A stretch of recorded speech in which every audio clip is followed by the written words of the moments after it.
नमस्कार दोस्तों। आज हम पढ़ेंगे कक्षा 10 यूपी बोर्ड गद्य का पहला पाठ आचार्य रामचंद्र शुक्ल द्वारा लिखा गया निबंध मित्रता। देखते हैं निम्नलिखित गद्यांशों के नीचे दिए गए प्रश्नों का उत्तर दीजिए। तो पहला गद्यांश है, हम लोग कच्ची मिट्टी की मूर्ति के समान रहते हैं, जिसे जो जिस रूप का चाहे उसे उस रूप का करे, चाहे राक्षस बनावे चाहे देवता। ऐसे लोगों का साथ करना हमारे लिए बुरा है जो हमसे अधिक दृढ़ संकल्प के हैं, क्योंकि हमें उनकी हर एक बात बिना विरोध के मान लेनी पड़ती है। पर ऐसे लोगों का साथ करना और बुरा है जो हमारी ही बात को ऊपर रखते हैं, क्योंकि ऐसी ना तो हमारे ऊपर कोई दबाव रहता है, ऐसी नहीं ऐसे ही क्योंकि ऐसे ही ना तो हमारे ऊपर कोई दबाव रहता है और ना हमारे लिए कोई सहारा रहता है। तो पहला प्रश्न क्या बनता है इस गद्यांश से, उपर्युक्त गद्यांश का संदर्भ लिखिए। तो संदर्भ में क्या लिखेंगे, प्रस्तुत गद्यांश हमारी पाठ्य पुस्तक हिंदी गद्य के मित्रता नामक पाठ से अवतरित है या मित्रता नामक पाठ से लिया गया है, जिसके लेखक आचार्य रामचंद्र शुक्ल जी हैं। तो पाठ पाठ का नाम क्या है, मित्रता, और लेखक कौन है, आचार्य रामचंद्र शुक्ल हैं। तो इसका क्या हो जाएगा संदर्भ में कि प्रस्तुत गद्यांश हमारी पाठ्य पुस्तक हिंदी गद्य के मित्रता नामक पाठ से अवतरित है, जिसके लेखक आचार्य रामचंद्र शुक्ल हैं। अगला प्रश्न है कि रेखांकित अंश की व्याख्या कीजिए। अब जो ये रेखांकित अंश है उसकी हमें व्याख्या करना है, इस रेखांकित अंश की हमें व्याख्या करना है। तो हम लोग कच्ची मिट्टी की मूर्ति के समान हैं, तो इसका हमें व्याख्या करना है। इसकी व्याख्या देखेंगे क्या होगा कि प्रस्तुत निबंध में आचार्य रामचंद्र शुक्ल जी बता रहे हैं कि हम लोग कच्ची मिट्टी की मूर्ति के भांत हैं,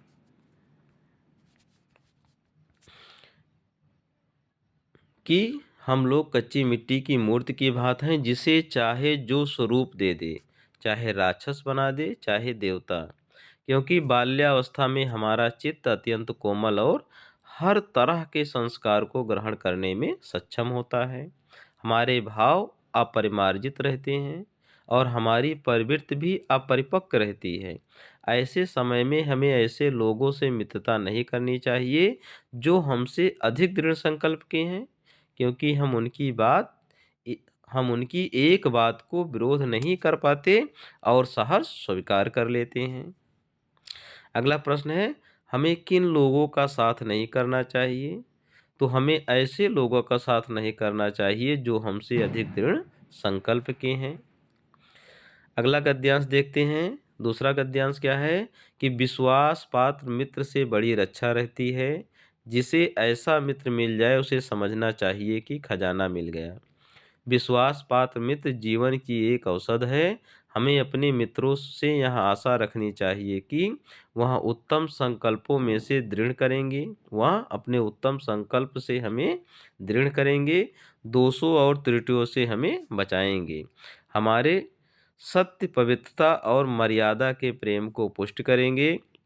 जब हम कुमार्ग पर पैर रखेंगे, जब हम कुमार्ग पर पैर रखेंगे, ये क्या हो जाएगा, पैर हो जाएगा। जब हम कुमार्ग पर पैर रखेंगे तब वहाँ हमें सचेत करेंगे, जब हम हतोत्साहित होंगे तब हमें उत्साहित करेंगे।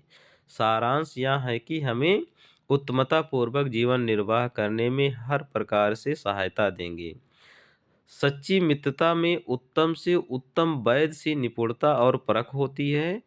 अच्छी से अच्छी माता का सा धैर्य और कोमलता होती है। ऐसी ही मित्रता करने का प्रयत्न प्रत्येक पुरुष को करना चाहिए। अब इससे संबंधित जो प्रश्न बनेंगे, तो पहला प्रश्न है उपर्युक्त गद्यांश का संदर्भ लिखिए। तो पूर्वोक्त जैसे हमने पहले बताया है, लेकिन आप लोग कॉपी में पूर्वोक्त नहीं लिखना है, आपको पूरा संदर्भ लिखना है कि प्रस्तुत गद्यांश हमारी पाठ्य पुस्तक गद्य संकलन के मित्रता नामक पाठ से अवतरित है, जिसके लेखक आचार्य रामचंद्र शुक्ल जी हैं। अगला प्रश्न है गद्यांश के रेखांकित अंश की व्याख्या कीजिए। तो यहाँ पे इतने ये रेखांकित अंश हैं, विश्वास पात्र मित्र से बड़ी रक्षा रहती, यहाँ से लेकर एक औषध है यहाँ तक। और उसके बाद सच्ची मित्रता में उत्तम से उत्तम वैद्य की निपुणता से लेकर के प्रत्येक पुरुष को करना चाहिए।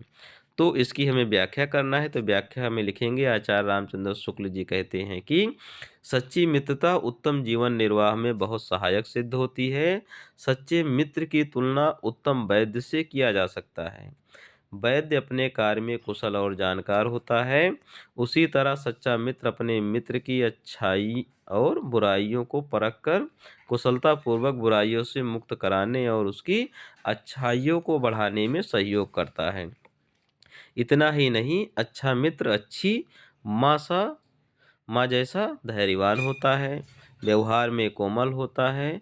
वह मित्र को कैसी भी परिस्थिति में दुखी नहीं देख सकता। प्रत्येक व्यक्ति को ऐसी मित्रता करने का प्रयास करना चाहिए। अगला प्रश्न है, हमें अपने मित्रों से क्या आशा करनी चाहिए? तो हमें अपने मित्रों से आशा करनी चाहिए कि वह हमारे दोषों और त्रुटियों से हमें सतर्क करे, बचाए, हमें सत्य और मर्यादा के भाव से पुष्ट करे और सदैव कुमार्ग के प्रति सचेत करे। अगला प्रश्न है, लेखक ने सच्ची मित्र की तुलना किससे की है? तो लेखक ने सच्ची मित्रता की तुलना उत्तम वैद्य से की है।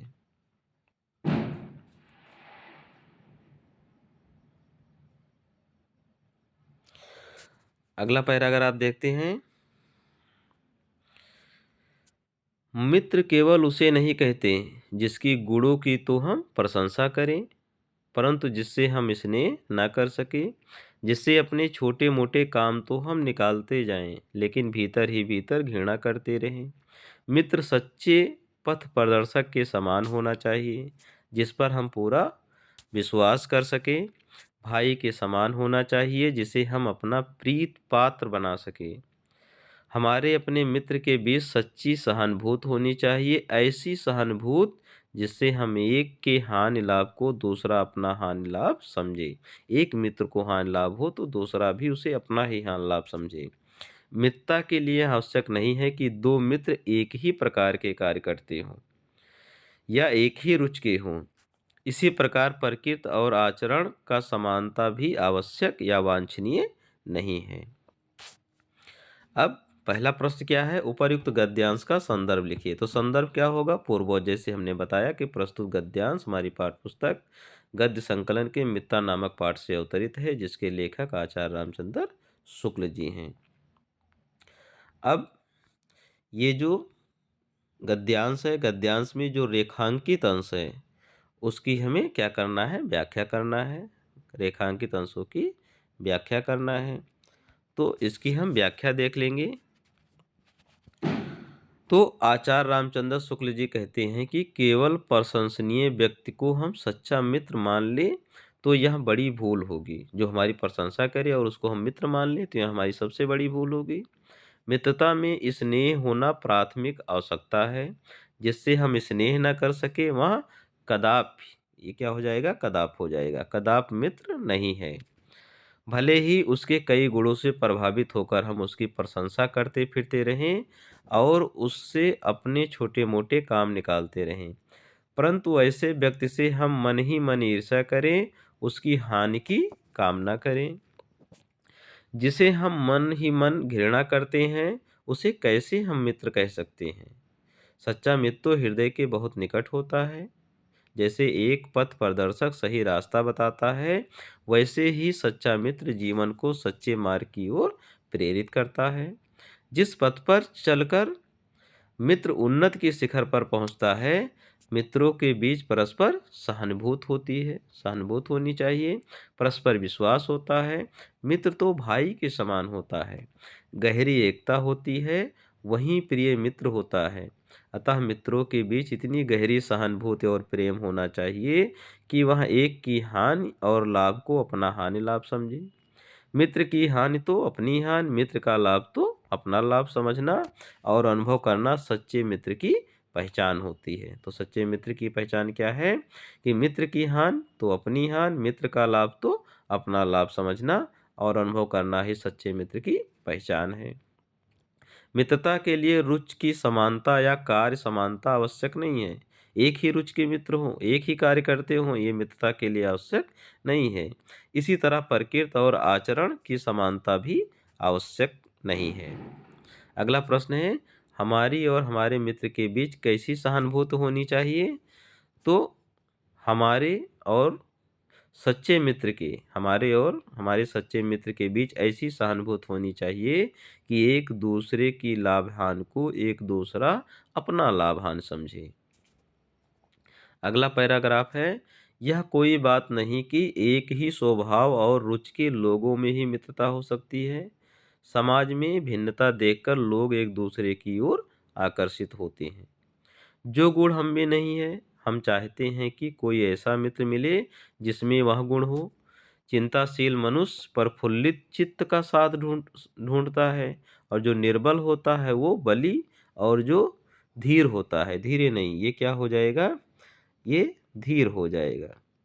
मात्रा हटा देंगे, क्या हो जाएगा, धीर हो जाएगा। जो धीर होता है, धैर्यशाली होता है, वह उत्साही का और उच्च आकांक्षा वाला चंद्रगुप्त युक्त, जैसे चंद्रगुप्त थे उच्च आकांक्षा वाले, और उपाय के लिए चाणक्य का मुंह ताकता था। नीत विशारद अकबर मन बहलाने के लिए बीरबल की ओर देखता था। प्रश्नों को देखते हैं। तो उपयुक्त गद्यांश का संदर्भ लिखिए। तो जैसे हमने उपसंदर्भ देखा है वैसे संदर्भ इसका भी होगा। अगला प्रश्न है, गद्यांश के रेखांकित अंश की व्याख्या कीजिए। तो व्याख्या को देखते हैं। पहले गद्यांश को देख लेते हैं कि यहाँ कोई बात नहीं कि एक ही स्वभाव और रुचि के लोगों में मित्रता हो सकती है। समाज में विभिन्नता देखकर लोग एक दूसरे की ओर आकर्षित होते हैं।